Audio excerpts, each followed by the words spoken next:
এই গরুর দাম বলেছিল ভাই 115-20, তৈরি দাম পাইছিলাম, বেচলাম 85,000।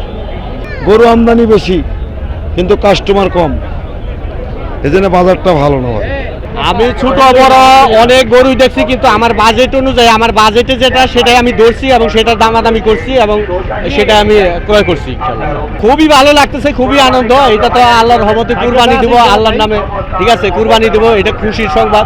এখন গরু নিয়ে বাসায় যাবো, মনে করেন ফ্যামিলির অপেক্ষা করতেছে, ইনশাল্লাহ অনেক ভালো। এই হাটে গরু, মহিষ, দুম্বা, উট, ছাগল, ভেড়া সবকিছু পাওয়া যায় এবং ক্রেতারা স্বাচ্ছন্দ্যে সবকিছু ক্রয় করতে পারে এবং নির্বিঘ্নে গাড়ি দিয়ে নিয়ে যেতে পারে। আমাদের এই হাটটা আজকে 4 দিন, ঈদের দিন পর্যন্ত চলবে। এখন যদি সবাই আসেন এবং মানে সাধ্যের ভিতরে সবকিছু কিনা যায়। রাঁধুনি কালাভুনা মশলা থাকলে আসল কালাভুনা রান্না কোনো ব্যাপারই না। গরু নিয়ে আসছিলাম 80টার মধ্যে আপনার বিক্রি হয়েছে 53টার মতো বিক্রি হয়েছে, বাদ বাকিগুলো এখন আছে। বেচা কিনাও ভালো, ছোট গরু বেশি বেচা কিনা হয়, বেশ ছোট এবং মাঝারি গরু বেচা কিনা বেশি হয়, বড়গুলো একটু কম হয়। এটার দাম চাচ্ছি মনে করেন 10 লাখ, বলছে আপনার 5 লাখ বলছিল।